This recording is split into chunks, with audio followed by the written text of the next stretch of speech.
Selamat siang, salam sejahtera buat kita semua. Selamat bergabung, saya ucapkan kepada para teman sejawat yang mengikuti webinar ini. Pada siang hari ini kita akan bersama-sama mengikuti webinar yang akan diselenggarakan atas kerjasama antara PPHI, yaitu Perhimpunan Peneliti Hati Indonesia, dan PT Ferring, dengan topik adalah Coping Strategies to Manage Portal Hypertension During COVID-19. Pada kesempatan ini akan ada dua pembicara, yaitu yang pertama adalah Profesor Dr. Rino Alvanigani, SPPD KGH. Kemudian pembicara kedua adalah Dr. Irsan Hasan, SPPD KGH. Sementara saya akan bertindak sebagai moderator. Dr. Rino akan membawakan topik Challenge and Management of Portal Hypertension Patient in COVID-19 Pandemic. Sementara Dr. Irsan akan membawakan topik How Pharmacological Therapy Can Improve Portal Hypertension Outcome. Dr. Rino saat ini adalah sebagai Kepala Divisi Hepatobiliar Departemen Ilmu Penyakit Dalam FKUI RSCM. Untuk kesempatan pertama, saya persilahkan pada Prof. Rino. Terima kasih Dr. Andri. Assalamualaikum warahmatullahi wabarakatuh.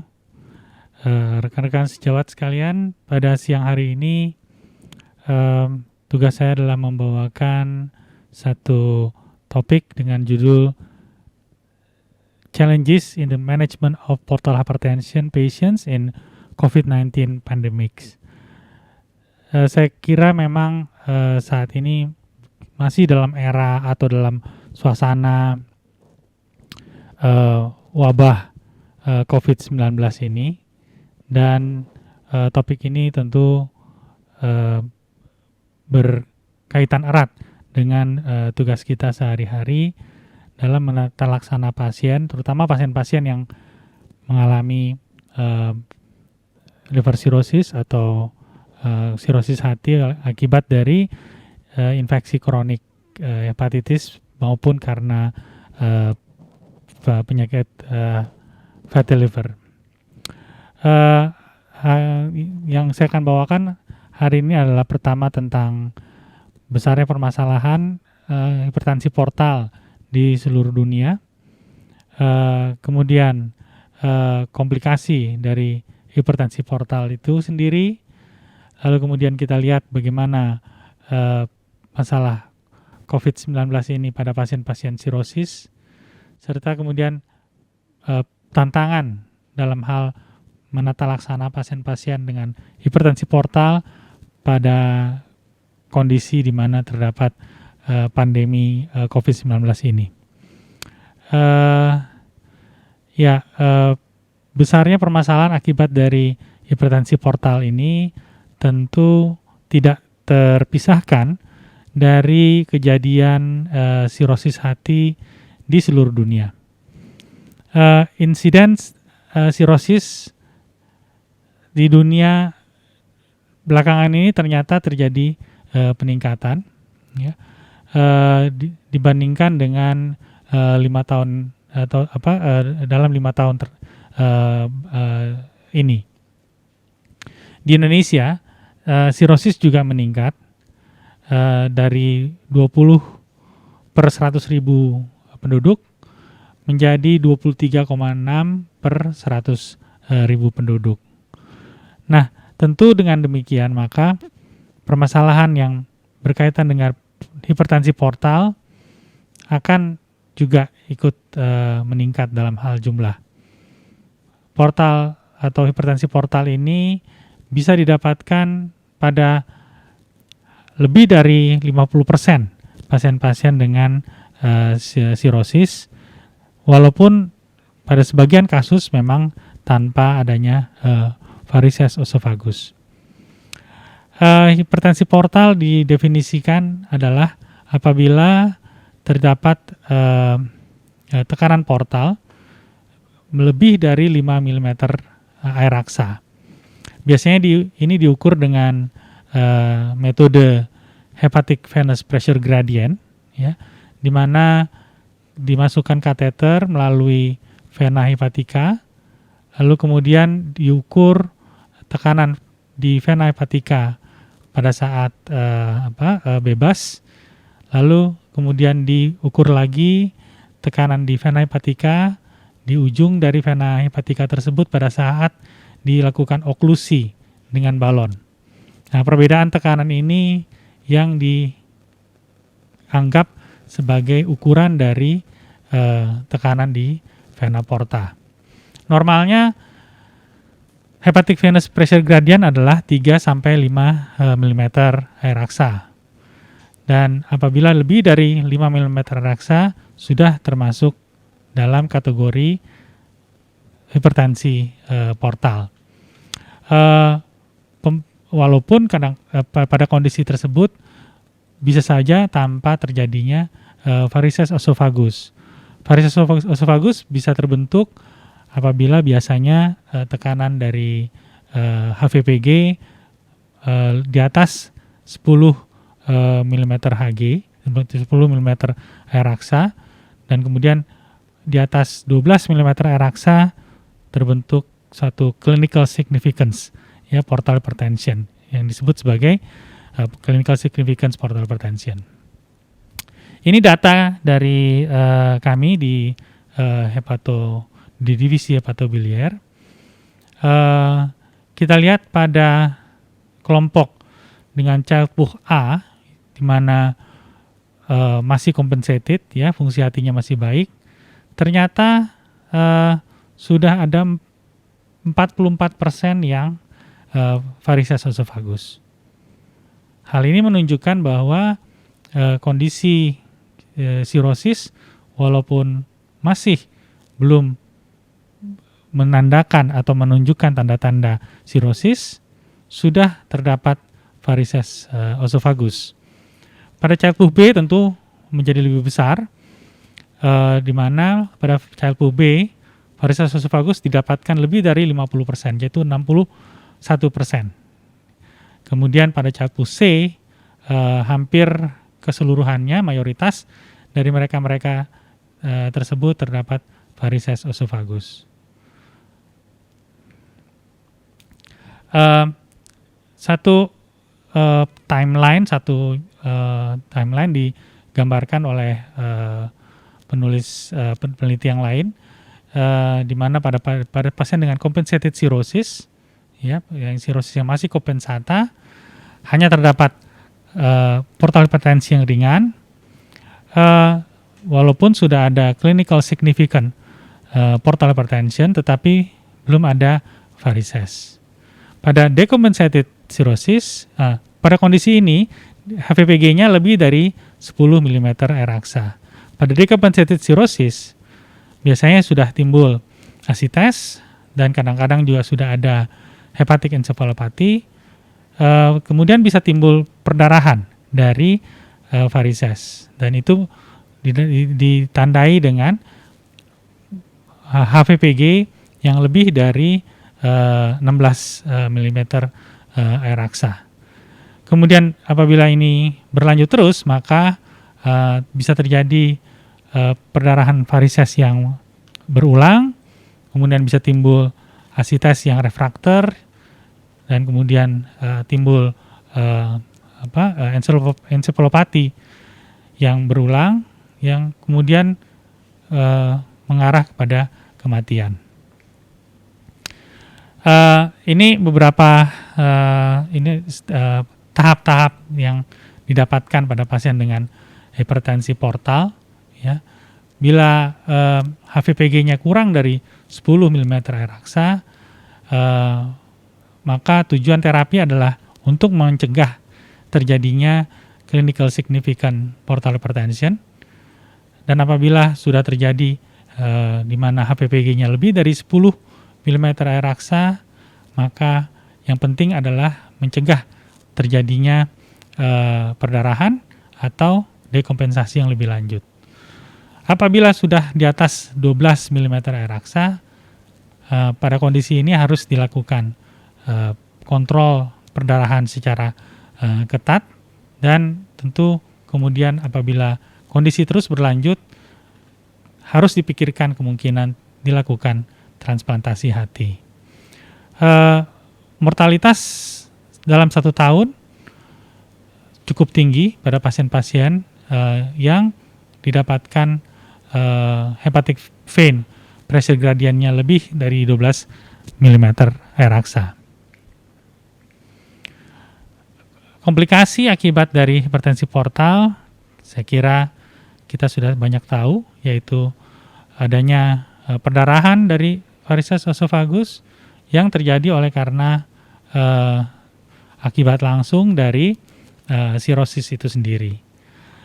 Akibat dari hipertensi portal terjadi translokasi bakteri, kemudian aktivasi dari sistem imun, dan juga terjadi aktivasi dari pro-inflamatory sitokin proinflamasi yang mengakibatkan vasodilatasi dari splagnik.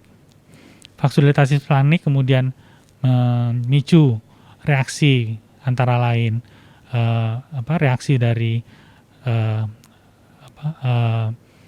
RAS, kemudian terjadilah encephalopati hepatik, kemudian hepatorenal syndrome, dan asites. Pada awal dari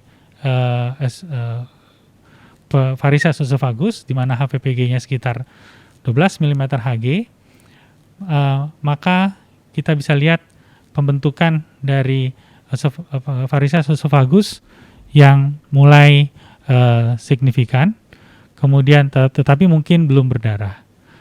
Tetapi apabila tekanan di HVPG-nya sudah lebih dari 12, maka mulai bisa terjadi perdarahan. Menurut konsensus dari portal hypertension di Baveno 5 atau Baveno 5, HVPG lebih dari 10 mm Hg ini satu indikator prediksi untuk terjadinya varises. Akibat dari perdarahan varises esophagus, saya kira sampai saat ini masih cukup menjadi masalah, oleh karena tingkat mortalitasnya cukup tinggi. Ini beberapa data yang didapatkan dari beberapa tahun, ya, mulai dari tahun 1955 sampai dengan tahun 1995, ternyata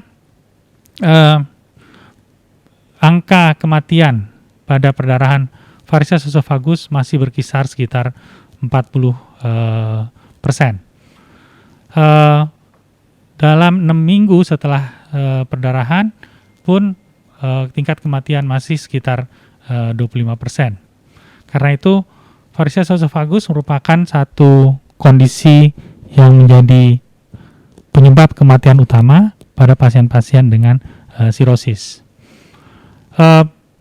Selain dari bleeding atau perdarahan pada varises, hipertensi portal dapat menyebabkan juga hepatorenal syndrome yang kemudian dapat menyebabkan gangguan fungsi ginjal yang berat dan terjadinya encephalopati.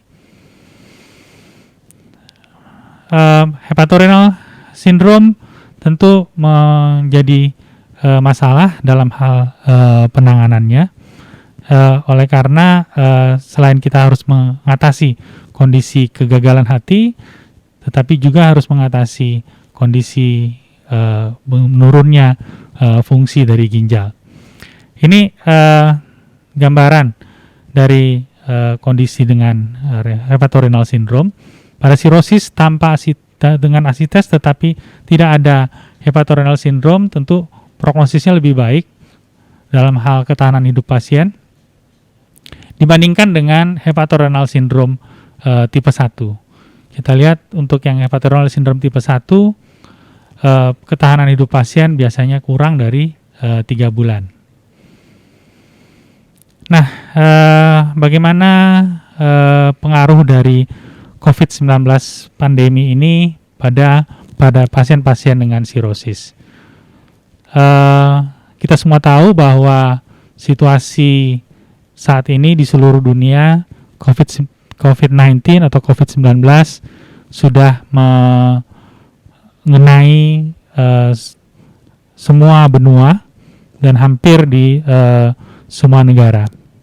Di Indonesia sendiri, data terakhir didapatkan COVID-19 yang positif hampir mencapai 18.500 orang dengan tingkat kematian hampir mencapai kira-kira sekitar 1.200. Yang jadi masalah dalam hal COVID-19 ini, spektrum klinisnya sangat bervariasi, mulai dari kondisi yang asimptomatik sampai kepada kondisi yang berat. Pada kondisi yang berat bisa didapatkan berbagai keadaan sampai pasien harus dilakukan intubasi, kemudian dapat terjadi renal gagal ginjal juga, ya. Kemudian dapat timbul pula multi organ damage atau multi organ failure. Biasanya masa inkubasinya sekitar 5 hari dan dari onset bisa mencapai antara 6 sampai 40 hari. Bagaimana kondisi liver pada serangan COVID-19 ini? Sampai saat ini ada 3 hal yang disebutkan berkaitan dengan liver, yaitu pertama, memang terdapat reseptor dari virus COVID-19 atau SARS-CoV-2 ini di hati, di mana virus SARS-CoV-2 ini reseptornya adalah reseptor ACE yang juga terdapat di hati, sehingga dapat terjadi serangan langsung dari virus tersebut ke hati. Ini bisa menimbulkan peradangan dari hati, menyebabkan peningkatan dari SGOT dan SGPT-nya. Mekanisme kedua adalah akibat dari drug induce. Kita tahu beberapa obat-obat yang dipakai mungkin bisa memberikan gangguan hepatotoksisitas, seperti masalahnya penggunaan remdesivir itu juga bisa menimbulkan hepatotoksisitas pada hati. Dan yang ketiga adalah gangguan hati akibat dari kondisi keseluruhan yang berat pada kondisi di mana terjadi multi organ failure atau multi organ damage. Data-data tentang bagaimana pengaruh dari COVID-19 terhadap kondisi hati agaknya masih kontroversi. Dari Eropa didapatkan data bahwa memang terdapat cukup banyak mereka-mereka yang meninggal akibat dari gangguan liver pada pasien dengan COVID-19 itu mencapai 36%. Kemudian data dari Amerika menunjukkan ada perbedaan yang bermakna dari mortalitas antara mereka yang ada penyakit livernya dibandingkan dengan mereka-mereka yang tidak ada penyakit liver.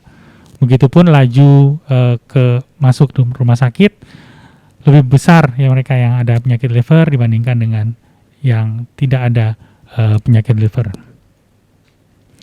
Namun penelitian lain dari Cina mendapatkan data bahwa tidak ada perbedaan yang jelas yang bermakna antara pasien-pasien yang survive maupun yang tidak survive dari segi ada gangguan pada hati atau tidak. Sehingga mereka menyimpulkan bahwa adanya penyakit hati mungkin menjadi komorbid pada pasien dengan COVID-19, tetapi sampai saat ini masih belum jelas bagaimana pengaruhnya pada perjalanan penyakit COVID-19 secara klinis dan juga dalam hal manajemen strateginya. Nah, dalam hal melakukan manajemen pada pasien dengan hipertensi portal, kita tahu kita bisa gunakan non-spesifik beta blocker untuk mengatasi vasodilatasi di splagnik, ya, agar aliran vena porta berkurang, atau kita bisa menggunakan endoskopi untuk mengatasi varises apabila itu memang terjadi, dan yang sampai saat ini belum rutin dikerjakan di kita adalah dengan TIPS, transjugular intrahepatic portosystemic shunt.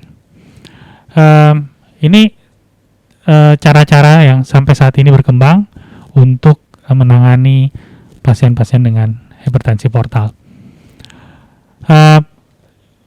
Ini standar tata laksana pada pasien dengan hipertensi portal yang berlaku untuk kondisi-kondisi di mana tidak terjadi pandemi seperti saat ini. Kita lihat di sini pada kondisi untuk bila belum terjadi perdarahan, maka perlu dilakukan endoskopi untuk menentukan varises apakah besar atau kecil, dan kemudian dilakukan terapi. Apalagi kemudian pada yang sudah terjadi perdarahan sebagai profilaksis sekunder, maka endoskopi harus bisa dikerjakan. Kalau tidak diberikan terapi dengan endoskopi dengan ligasi varises, maka ini beberapa obat yang biasa digunakan untuk terapi pada hipertensi portal. Yang bisa digunakan di kita adalah dengan pemberian propranolol, dosis biasanya antara 20 sampai 40 mg dengan target heart rate antara 55 sampai 60, tetapi tekanan sistolik tidak boleh kurang dari 90. Yang juga bisa didapatkan di Indonesia adalah carvedilol. Kita bisa mulai dengan dosis 6,25 mg sekali sehari. Kemudian dosis maksimal adalah 12,5 mg per hari. Masalahnya adalah pada pasien dengan kondisi COVID-19 ini, kita tahu bahwa ada distancing, ya, physical distancing, di mana screening untuk varises memang harus dikurangi.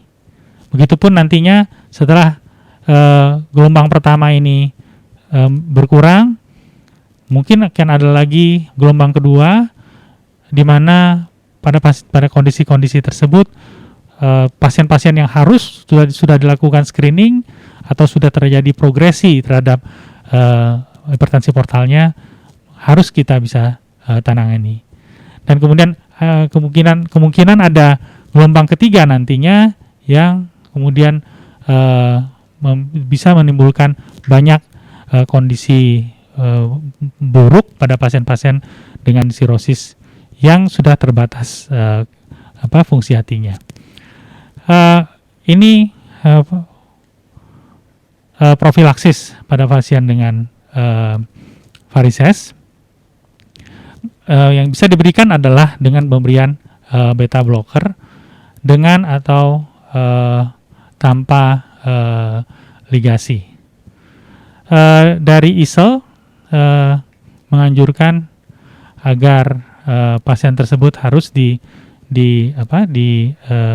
evaluasi, dan kalau memang diperlukan maka perlu sekali diingatkan untuk vaksinasi Streptococcus pneumonia dan influenza.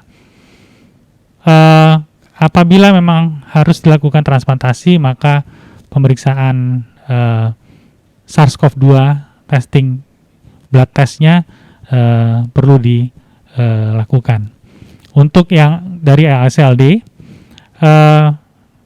pada pasien-pasien ini dengan sirosis, screening untuk HCC, terutama pada pasien-pasien yang dengan MELD score yang tinggi, perlu dikerjakan. Untuk terjadinya pasien dengan bleeding dari varises esophagus, maka endoskopi tetap harus dilakukan, dan untuk ini maka kita perlu mengingat bahwa pada era COVID-19 ini selalu dicamkan bahwa terjadi peningkatan risiko untuk transmisi dari COVID-19. COVID-19 bisa menular dari orang ke orang, dari droplets maupun dari aerosol.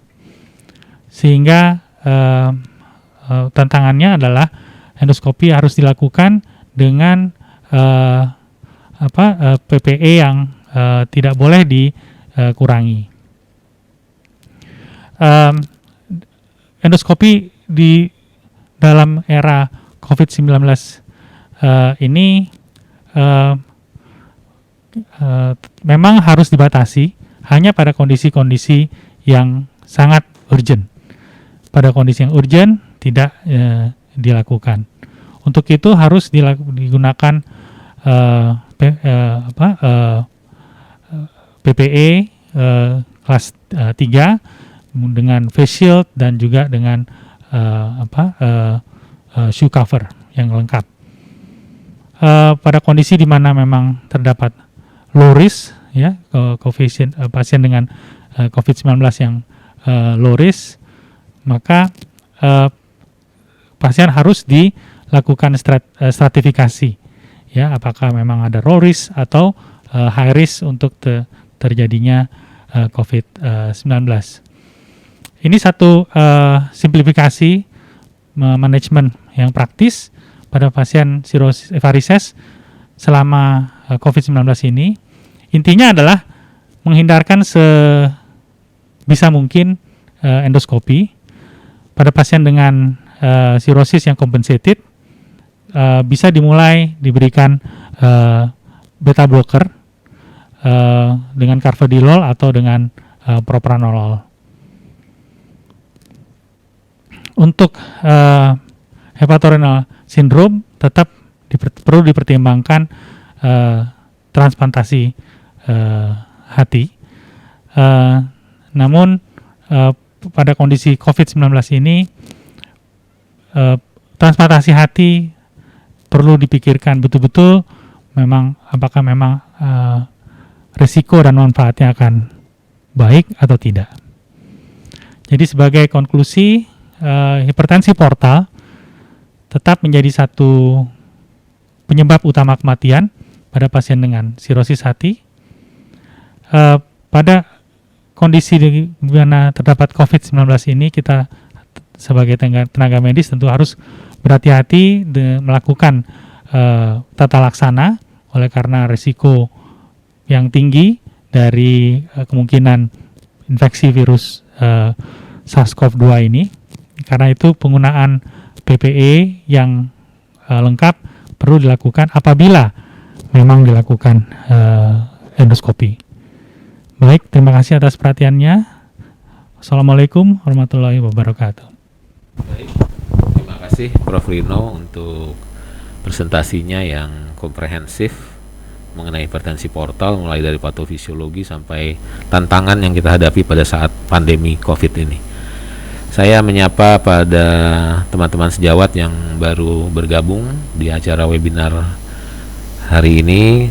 Baru saja selesai presentasi pertama dan kita akan lanjut ke presentasi kedua yang akan dibawakan oleh Dr. Irsan Hasan, SPPD KGH. Dr. Irsan adalah Ketua PPHI, Perhimpunan Peneliti Hati Indonesia.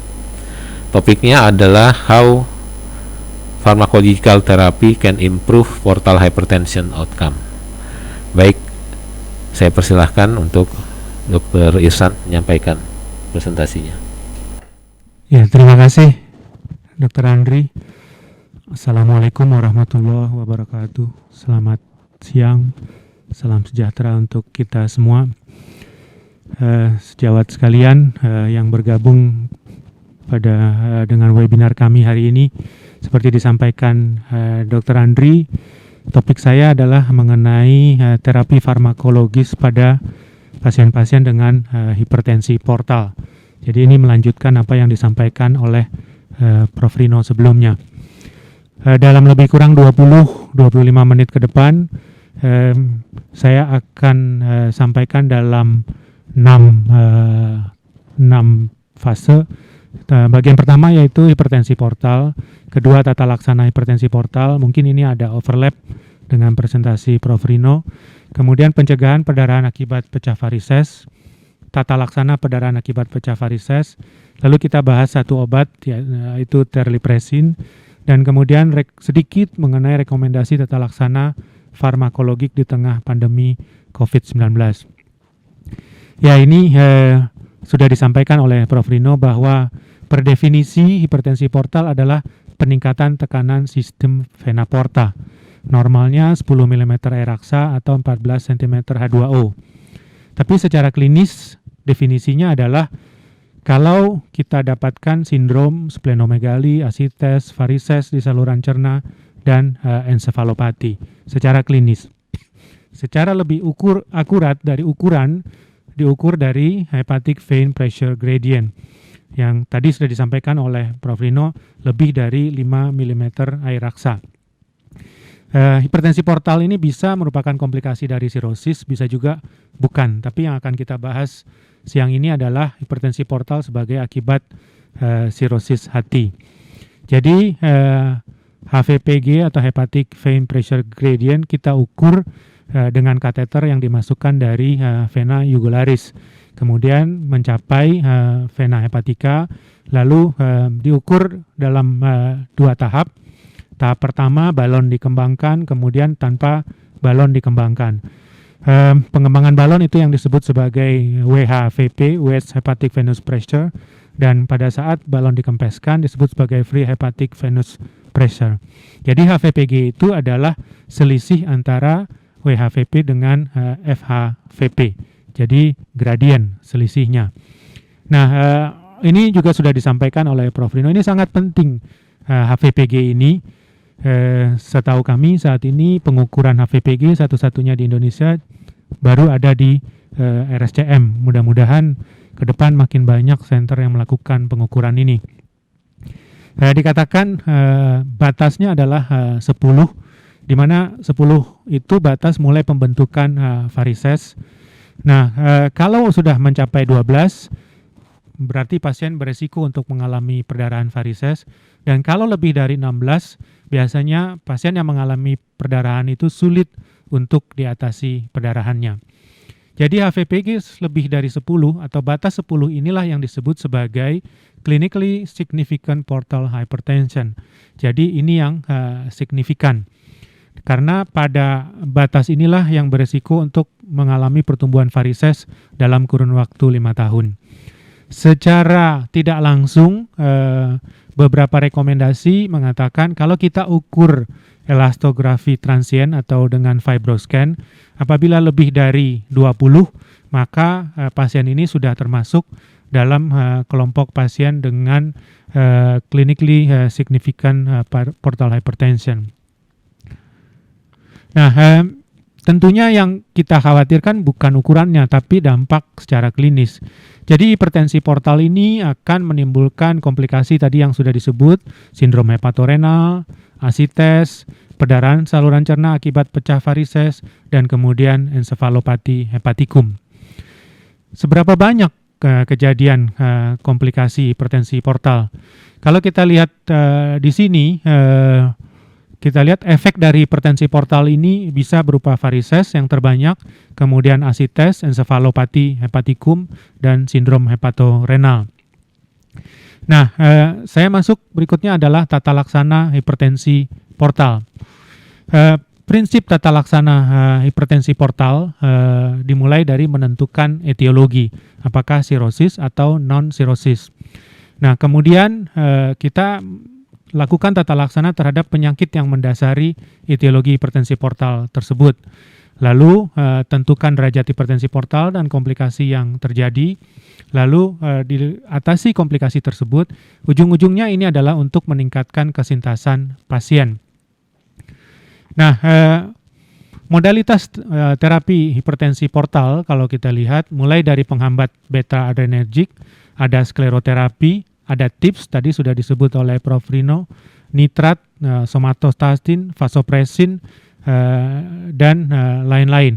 Tapi kalau kita bicara farmakologik tentunya adalah yang 4 ini, beta blocker, nitrat, kemudian obat-obat vasokonstriktor. Nah, terapi farmakologik hipertensi portal sebetulnya ditargetkan dalam 2 hal ini. Satu, menurunkan vasodilatasi splangnik. Yang kedua, menurunkan resistensi intrahepatik.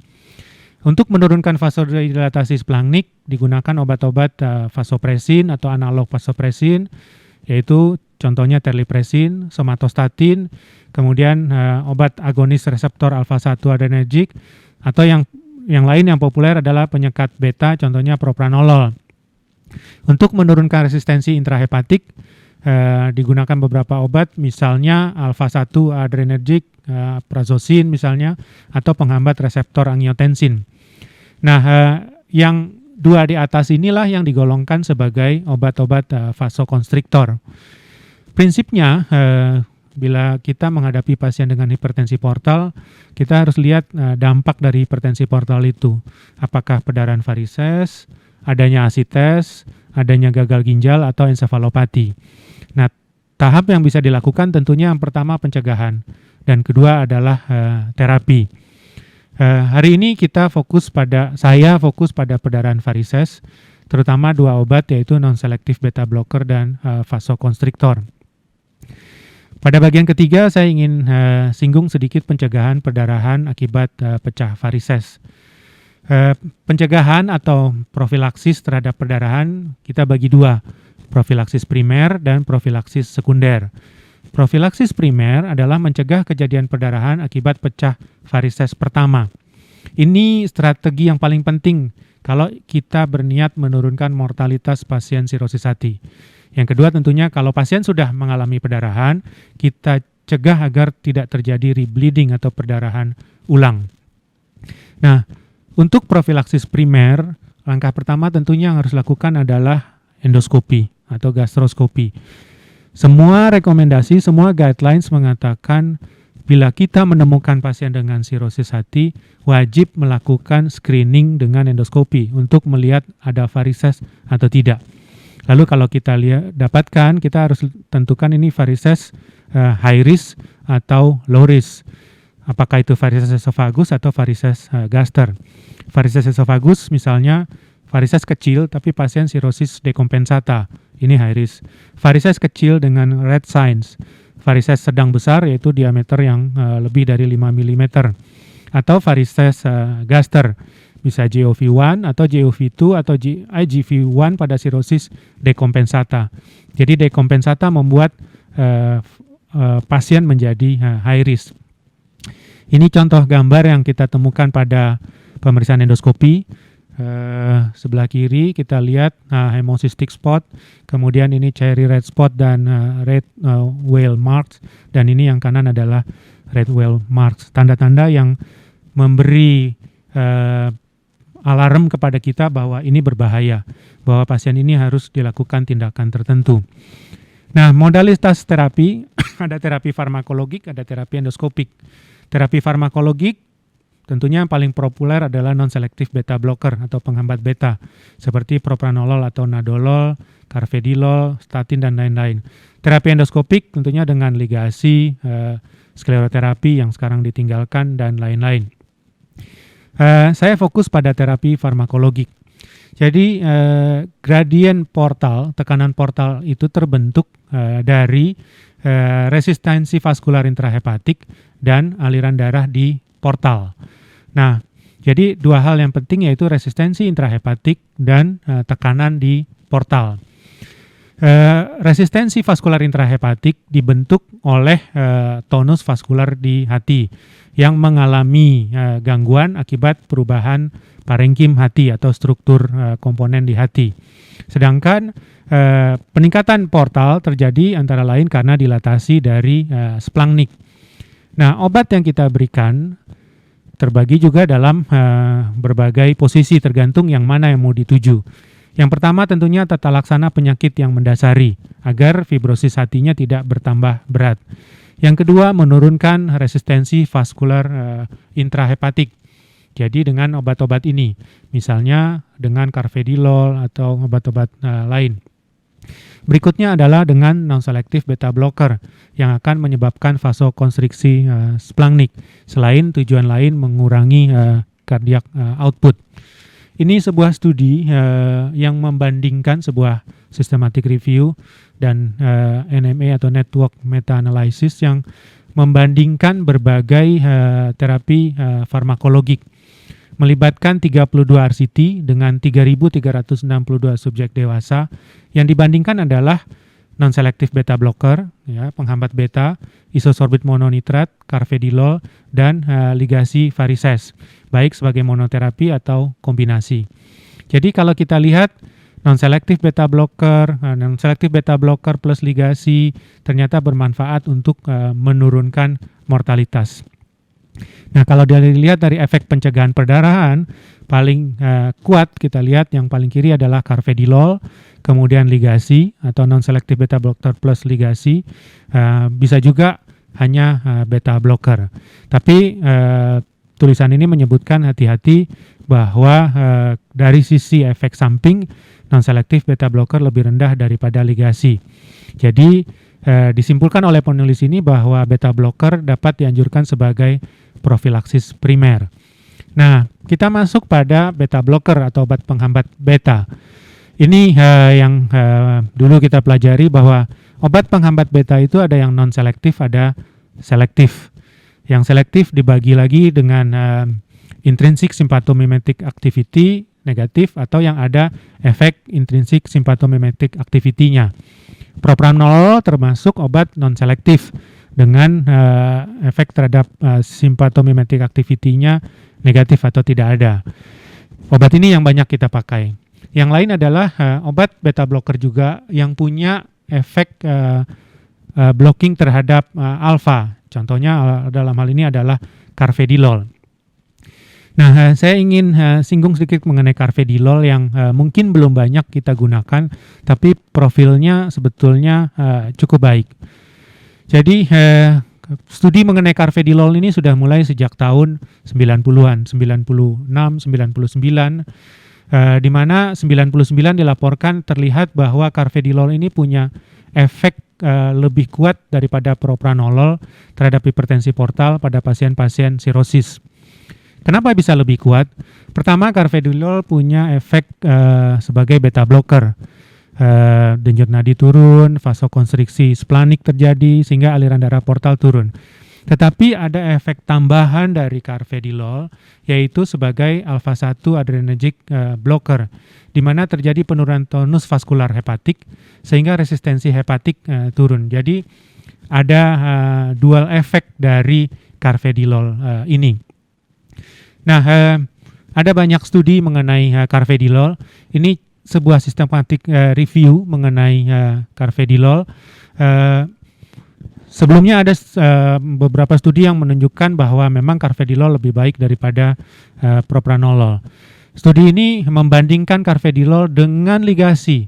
Jadi dikatakan pada primary prophylaxis efeknya similar atau sama dengan ligasi. Bahkan pada secondary prophylaxis terlihat dari studi-studi itu malah carvedilol lebih baik daripada ligasi.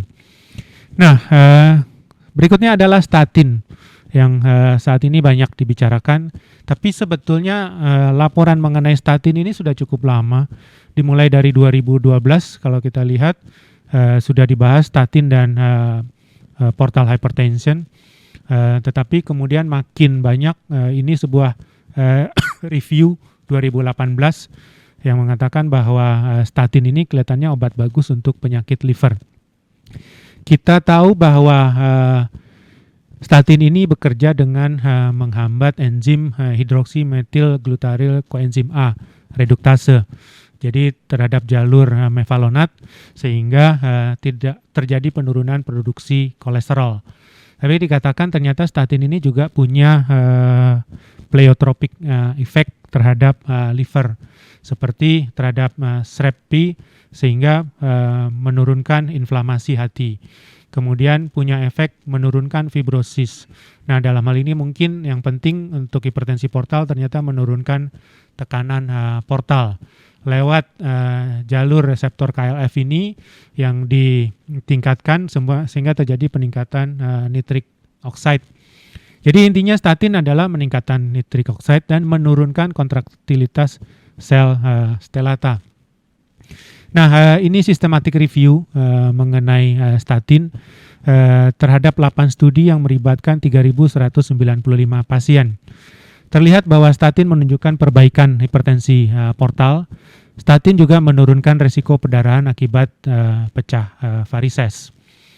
Nah, bagaimana kalau sudah berdarah? Jadi, resistensi pembuluh darah intrahepatik yang meningkat akan menimbulkan hipertensi portal, sehingga kemudian terbentuk sirkulasi kolateral portosistemik di vena gastrica sinistra. Nah, berlanjut dengan terbentuknya varises esofagus dan ujungnya adalah perdarahan saluran cerna. Perdarahan ini seringkali menyebabkan kematian. Dikatakan perdarahan akibat pecah varises merupakan sepertiga dari penyebab kematian pasien sirosis. Prinsip tata laksana tentunya ABC. Yang kedua terapi obat vasoaktif, kemudian yang perlu diperhatikan juga adalah profilaksis antibiotik. Kalau bisa dilakukan TIPS kalau sudah perdarahan berulang, kemudian terapi endoskopi. Jadi kalau kita lihat alur ini, awalnya tentu harus dilakukan resusitasi dan kemudian dimasukkan obat vasoaktif, lalu pasien diprogram untuk menjalani endoskopi. Baik untuk endoskopi diagnostik maupun endoskopi terapi. Dikatakan dengan tindakan-tindakan seperti ini sekitar 85% akan terkontrol. 15% tetap tidak terkontrol sehingga butuh tips. Nah, obat vasokonstriktor kita lihat ada 3 yang saat ini ada di pasaran, terlipresin, somatostatin, dan octreotide. Nah, saya ingin bahas mengenai terlipresin. Terlipresin ini merupakan analog sintetik vasopresin. Perbedaannya dia memiliki efek biologis lebih lama, efek samping lebih sedikit dibandingkan vasopresin, sehingga vasopresin sekarang ditinggalkan. Jadi obat ini merupakan vasokonstriktor yang poten. Digunakan sudah lebih dari 20 tahun. Kalau kita lihat ini 2011 Prof. Sarin mencoba menyodorkan mengatakan bahwa terlipresin ini penting buat hepatologis. Tahun 2003 kelompok tim Prof. Sarin merupakan salah satu peneliti yang awal melakukan RCT terhadap terlipresin untuk gangguan ginjal. Nah, bagaimana mekanisme kerjanya? Ini secara normal, jantung memompakan darah, kemudian masuk sirkulasi splagnik, masuk dari splagnik ke sistem porta, kemudian ke sinusoid hati. Nah, kalau terjadi hipertensi portal akibat resistensi vaskular intrahepatik yang meningkat, kemudian terjadi peningkatan curah jantung, terjadi vasodilatasi splagnik yang justru akan meningkatkan tekanan portal dan berujung pada pecah varises. Nah, pada saat varises ini pecah, diberikanlah terlipresin yang diharapkan akan menimbulkan vasokonstriksi dari splagnik sehingga aliran ke portal berkurang, sehingga tekanan portal menurun, tekanan varises intravarises turun, dan perdarahan teratasi. Ada 3 reseptor terlipresin. Tadi Prof. Rino sudah menyinggung mengenai efek terhadap ginjal, karena memang ada reseptor di ginjal yang dapat menimbulkan dilatasi pembuluh darah di ginjal. Tapi di pembuluh darah, V1 reseptor akan mengalami vasokonstriksi kalau mendapat obat terlipresin ini. Jadi kerja untuk untuk perdarahan varises ini terutama ditujukan pada reseptor V1. Nah, terlipresin ini bekerja pada pembuluh darah splagnik, jadi dengan efek vasokonstriksi. Dengan vasokonstriksi ini HVPG akan berkurang diharapkan dan perdarahan bisa berhenti. Dalam tata laksana hipertensi portal, terlipresin diberikan untuk mengatasi perdarahan varises dan sindrom hepatorenal. Di mana bedanya dengan vasopresin? Jadi terlipresin ini memiliki 3 asam amino glisin yang tidak ada pada vasopresin. Dan pada posisi ke-8 ada asam amino arginin yang diganti oleh asam amino lisin. Kelebihan dari terlipresin ini adalah kadarnya yang bagus dan pembelepasan bentuk aktifnya yang lambat, sehingga dapat diberikan secara intermittent. Nah, keunggulannya dengan obat-obat vasopresin dan terlipresin yang kita khawatirkan adalah efek toksik, terutama efek terhadap jantung dan lain-lain. Ternyata batas kadar terapeutik dan kadar toksiknya lebar pada terlipresin ini.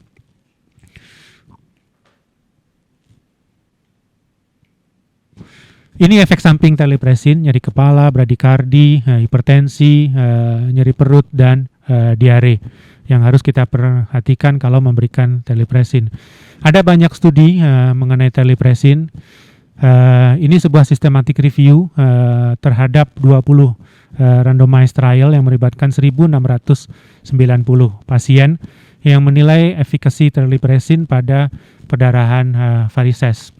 Nah, terlihat di sini terlipresin secara signifikan menurunkan mortalitas, juga mengatasi perdarahan dan kejadian rebleeding. Jadi ini studi yang menunjukkan bahwa pemberian terlipresin dapat menurunkan mortalitas yang tidak terbukti dari studi lain, studi obat lain, misalnya somatostatin dan octreotide. Cochrane systematic review ini menunjukkan bahwa somatostatin tidak menurunkan mortalitas. Kemudian octreotide dari tulisan ini juga ditunjukkan tidak menurunkan mortalitas secara bermakna.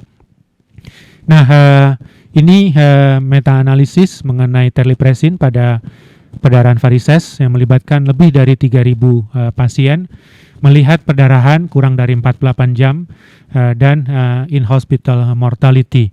Jadi dari 7 studi pada 444 pasien, terlihat terlipresin lebih baik mengatasi perdarahan dalam 48 jam dan dapat menurunkan mortalitas di dalam rumah sakit. Jadi memang keunggulannya adalah in-hospital mortality. Walaupun kalau kita lihat di bawah, mortalitas 5 hari, mortalitas lebih panjang, kelihatannya tidak terlalu bagus, mungkin karena banyak faktor yang mempengaruhi. Mungkin pasien perdarahan mengalami infeksi, mengalami gangguan elektrolit dan sebagainya. Jadi yang signifikan adalah memang mortalitas dalam rumah sakit. Nah, oleh karena itu APASL, Organisasi Liver Asia Pasifik, pada guidelines 2011, konsensus 2011, menganjurkan terlipresin sebagai lini pertama pada perdarahan akibat pecah varises dengan dosis injeksi intravena 2 mg setiap jam. Jadi dimulai dengan 2 mg, kemudian diberikan setiap 4 jam. Jadi diberikan setiap 4 jam. Nah, sedikit mengenai rekomendasi tata laksana pada masa pandemi ini yang sudah disampaikan oleh Prof. Rino. Kita saat ini mungkin berada pada gelombang pertama, tapi mungkin karena screening tidak kita lakukan, pasien takut datang ke rumah sakit, kita akan masuk pada gelombang kedua. Jadi pasien-pasien yang tadinya harusnya diligasi, mungkin pasien-pasien yang dapat propranolol, obatnya habis, nah pada fase ini akan datang dengan perdarahan. Padahal kalau tidak ada pandemi mungkin pasien ini bisa dikontrol. Jadi seolah-olah lepas dari mulut singa masuk mulut buaya. Nah, tentunya ini tidak kita harapkan. Oleh karena itu ada berbagai rekomendasi, antara lain dianjurkan pemberian beta blocker lebih liberal, kemudian profilaksis dianjurkan dibandingkan ligasi supaya pasien tidak harus menjalani berbagai screening di rumah sakit. Akhirnya sebagai kesimpulan saya sampaikan bahwa hipertensi portal berhubungan dengan berbagai komplikasi yang meningkatkan mortalitas. Tata laksana hipertensi portal dan komplikasinya penting untuk meningkatkan survival pasien sirosis. Terbukti bahwa terapi farmakologik bermanfaat untuk mencegah dan juga mengobati perdarahan akibat pecah varises. Dan salah satu obat yaitu terlipresin merupakan vasokonstriktor yang direkomendasikan untuk tata laksana perdarahan akibat pecah varises. Demikian presentasi saya. Terima kasih. Dalam kesempatan ini saya juga ingin menyampaikan terima kasih kepada teman-teman sejawat, pengurus PPHI, dan juga pengurus cabang yang membantu segala kegiatan kami di PB PPHI. Terima kasih. Saya kembalikan kepada Dr. Andri. Ya, baik, terima kasih Dr. Irsan untuk presentasinya. Saya persilahkan kepada peserta webinar barangkali akan mengajukan pertanyaan. Dipersilahkan untuk menuliskan pertanyaannya, nanti kita akan sampaikan kepada pembicara. Sementara sudah ada beberapa pertanyaan yang masuk, jadi ada banyak juga yang menarik dari pertanyaan-pertanyaan tersebut. Barangkali saya akan pilih. Nah, salah satunya ada yang bertanya adalah bagaimana pengaruh COVID ini terhadap hipertensi portalnya sendiri, baik langsung maupun tidak langsung. Barangkali kalau kita tahu kan di COVID ini kan reseptor ACE2-nya yang punya peran ya. Sementara barangkali di hati juga ada reseptor ACE2 terutama di sel-sel yang kolangiositnya atau di sel endotelnya. Nah, apakah ada efek langsung mungkin COVID terhadap sel-sel tersebut sehingga memperberat kejadian hipertensi portal, atau juga secara tidak langsung kita kenal kemungkinan adanya trombosis, adanya fibrosis oleh karena COVID ini. Mungkin itu yang ditanyakan. Jadi silahkan pada Prof. Rino ataupun Dr. Irsan menjawab pertanyaan ini. Baik, saya dulu ya. Nanti mungkin Dr. Irsan menambahkan. Tadi sudah dijelaskan bahwa memang COVID-19 ini reseptornya adalah reseptor dari ACE2 di banyak organ di seluruh tubuh, sehingga sebenarnya banyak yang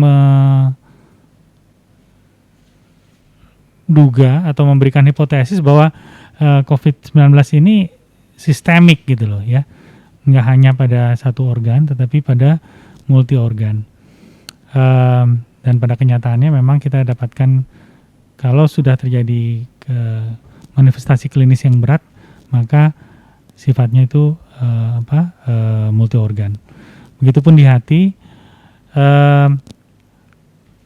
Tadi sudah dijelaskan bagaimana hati bisa ikut terpengaruh oleh akibat dari COVID-19 ini. Tetapi rupanya reseptor ACE2 tadi itu lebih banyak di kolangiosit atau sel-sel kolangiosit daripada di hepatosit. Sehingga secara patofisiologi langsung maka yang mengalami banyak kerusakan lebih banyak adalah sel-sel kolangiosit. Ini yang kemudian memicu reaksi inflamasi di hati dan kemudian terjadi respons inflamasi. Secara teoritis memang juga pembuluh darah di hati juga mengandung atau terdapat reseptor ACE tadi, dan juga bisa terjadi inflamasi pada pembuluh darah dan akibatnya juga bisa timbul mikro trombosis di hati. Namun sampai saat ini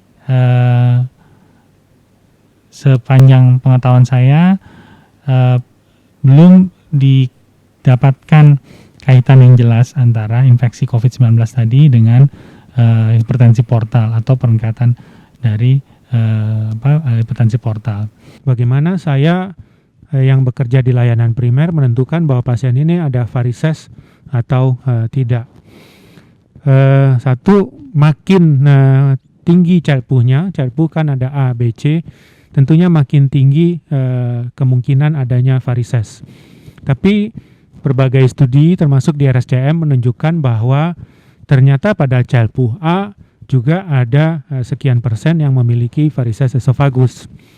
Makanya semua guidelines, semua konsensus menganjurkan untuk melakukan screening varises dengan endoskopi. Itu yang kami lakukan di RSCM. Jadi setiap kali pasien datang ke poli dengan sirosis, pasien baru, lalu kita lakukan screening dengan gastroskopi. Nah, tapi kan di puskesmas atau di layanan primer kami tidak punya. Bagaimana caranya? Ya tentunya dirujuk. Nah, yang ada mungkin adalah seleksi untuk merujuk kalau mau membatasi.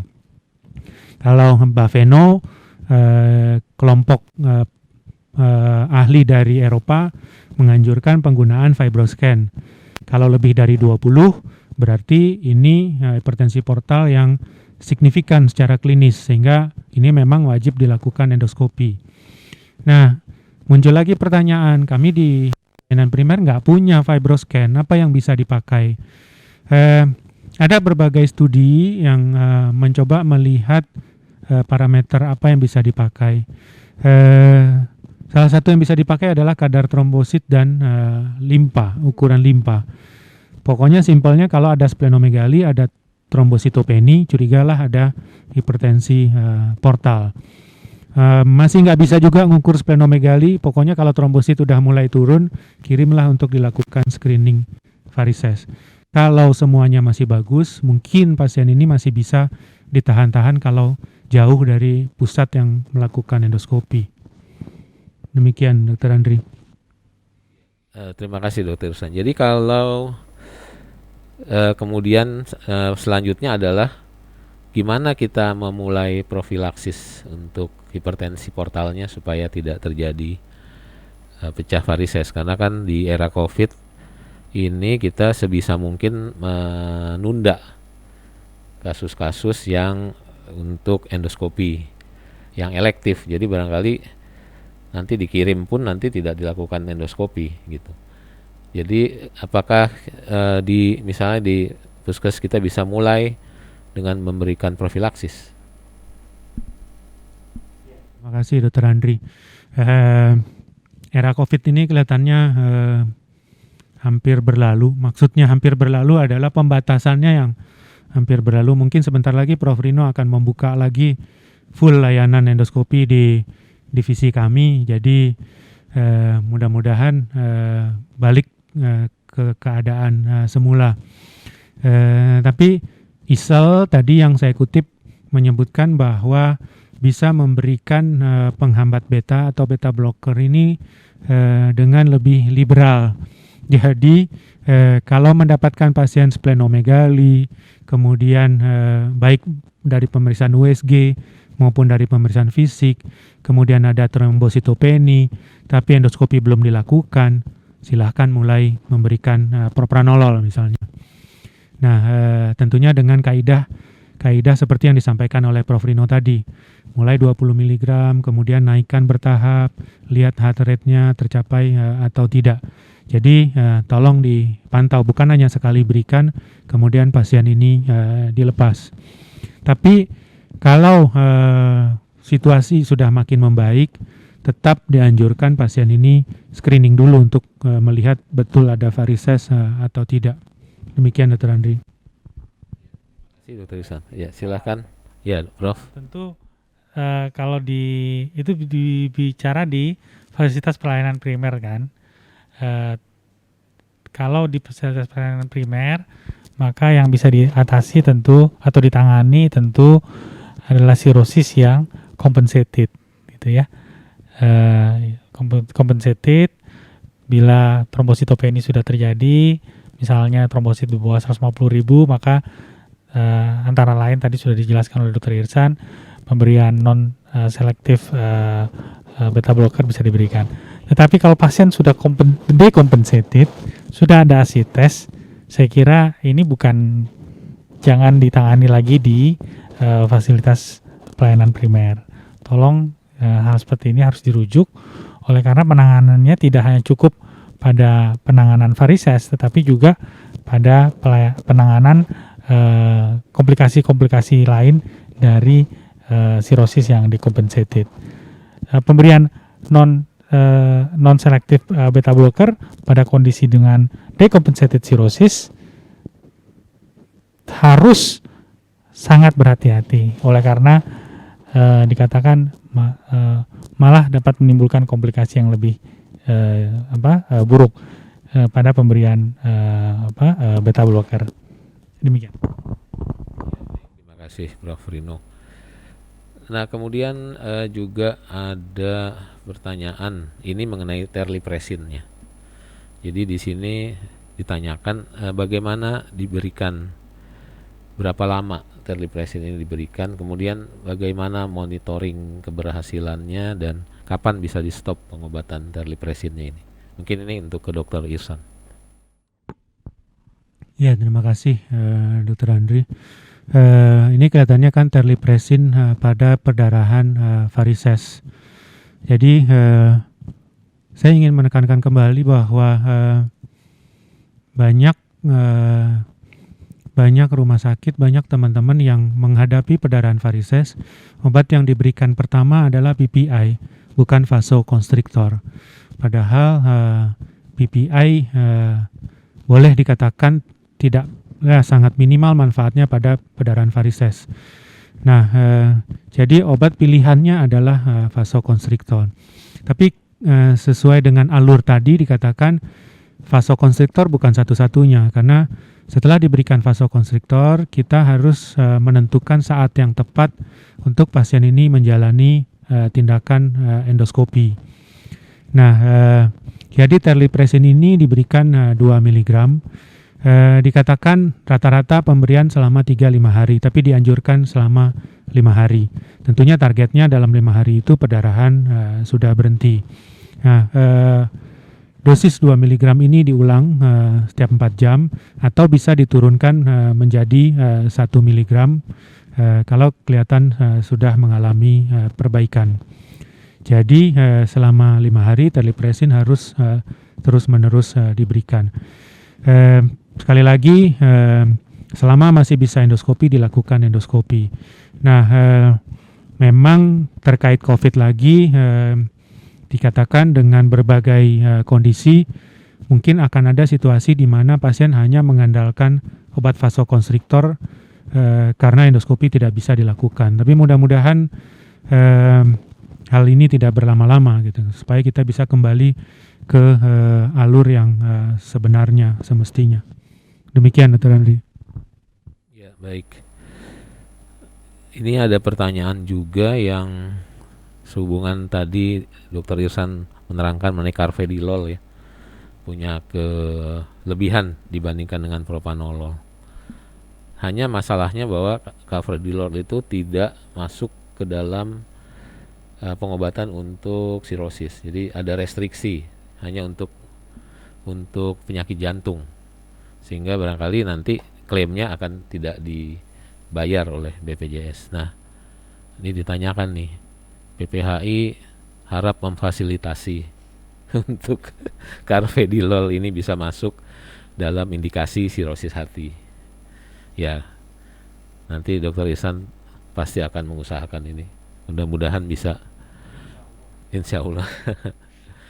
Kemudian Dr. Rino, barangkali saat ini kan kita banyak pakar bilang COVID ini nggak akan hilang dalam beberapa bulan ke depan, barangkali bisa sampai 2 tahun atau bahkan lebih, sehingga kita harus berhadapan terus dengan kondisi dengan adanya COVID. Nah, bagaimana nih strategi untuk center-center endoskopi? Apakah terus akan melakukan restriksi-restriksi atau kemudian akan juga mulai kembali atau dengan ada syarat-syarat tertentu sehingga pasien-pasien yang tadinya tertunda itu bisa dikerjakan. Baik, terima kasih Dr. Andri. Tentunya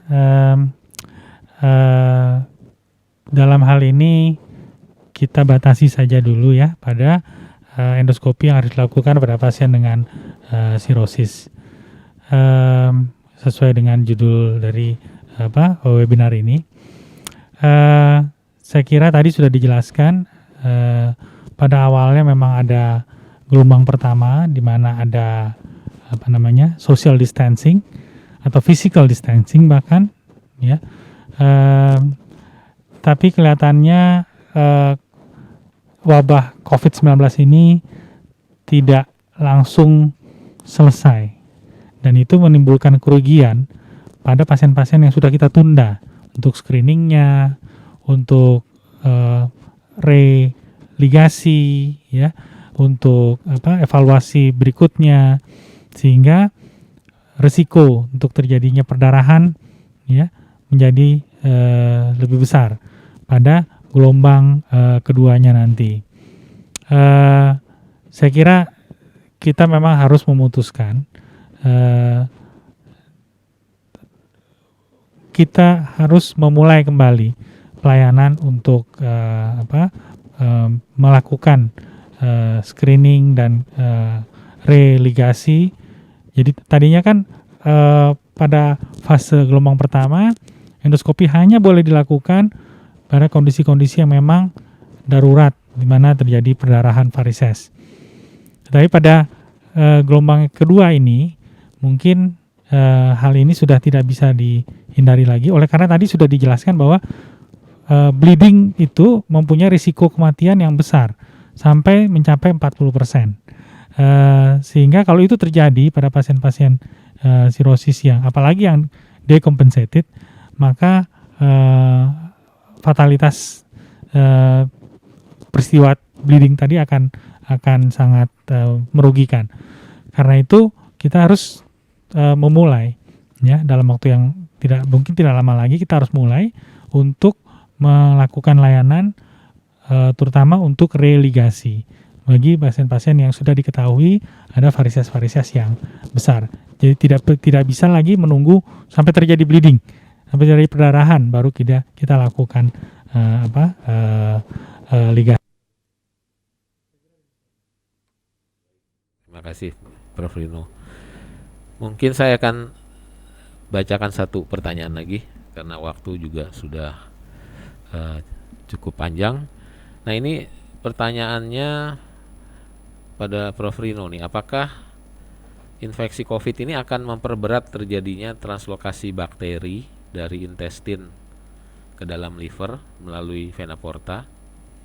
Kemudian juga apakah virus dari COVID ini juga mempengaruhi gut microbiota? Silahkan. Ya, ini pertanyaannya memang bagus sekali. Gut microbiota itu sangat dinamis, ya, sangat dinamis dan dipengaruhi banyak hal, sehingga tidak terlalu mudah untuk menentukan apakah gut microbiotanya dipengaruhi oleh COVID-nya atau kondisi yang disebabkan oleh karena COVID tadi gitu ya. Sampai saat ini saya belum melihat satu studi khusus tentang ini, ya. Tetapi kalau hanya mengatakan bahwa gut microbiota akan dipengaruhi, ya itu jelas oleh karena dinamisnya kondisi tadi. Tetapi apakah secara langsung ataukah melalui mekanisme lain, ini yang perlu dievaluasi lebih lanjut. Memang di reseptor ACE2 sendiri juga ada di usus, sehingga tidak heran kalau pasien-pasien dengan COVID juga mengeluh kelainan pada saluran cerna, mual, sakit perut dan sebagainya. Nah, apakah itu juga mempengaruhi nanti gut microbiotanya? saya kira perlu penelitian yang lebih lanjut tentang masalah ini. Translokasi bakteri, bisa saja dipengaruhi oleh karena adanya reseptor dari ACE2 tadi di usus. Secara teoritis tentu bisa terjadi akibat terjadinya reaksi-reaksi inflamasi dan sebagainya, sehingga timbul perubahan pada tight junction dari usus, sel-sel di usus, dan kemudian terjadi translokasi bakteri. Tetapi bukti tentang ini tentu perlu kita dapatkan secara evidence based, dan saya belum lihat studi yang lebih teliti tentang masalah ini. Barangkali ya, silakan Dr. Ihsan ingin menambahkan. Menarik pertanyaannya mengenai gut microbiota, karena kita juga di divisi banyak meneliti mengenai ini. Saat ini ada beberapa teori yang mengkaitkan gut microbiota dengan COVID, sehingga muncul istilah gut lung axis. Dikatakan bahwa infeksi COVID membuat terjadinya dysbiosis, dan bahkan dysbiosis juga bisa sebagai salah satu faktor yang memperberat COVID. Tapi itu masih kebanyakan hipotesis dan bukan pada pasien liver. Jadi memang ini sangat dinamis nih. Mungkin nanti akhirnya kita juga akan dapat gambaran di liver. Terima kasih. Ya, baik. Karena waktu kita tidak terasa sudah 1,5 jam berdiskusi, dan kita lihat bahwa diskusinya banyak pertanyaan-pertanyaan yang cukup dalam dan sangat variatif. Mudah-mudahan jawaban-jawaban dari Prof. Rino, Dr. Ihsan akan lebih membuka wawasan kita. Memang karena COVID ini juga masih banyak hal-hal yang belum kita bisa kita dapatkan jawabannya dengan lebih pasti. Masih banyak penelitian yang harus dikerjakan. Dengan ini saya sebagai moderator menutup acara webinar ini. Saya sekali lagi sampaikan terima kasih atas kerjasama dari PPHI dan juga PT Ferring yang mensponsori sehingga bisa terlaksananya webinar ini. Kepada Prof. Rino dan Dr. Ihsan juga saya sampaikan terima kasih banyak untuk diskusinya yang menarik. Mudah-mudahan kita bisa berjumpa kembali pada acara-acara webinar yang lain dan membahas topik-topik hepatologi lebih luas lagi. Baik, saya akhiri. Wassalamualaikum warahmatullahi wabarakatuh.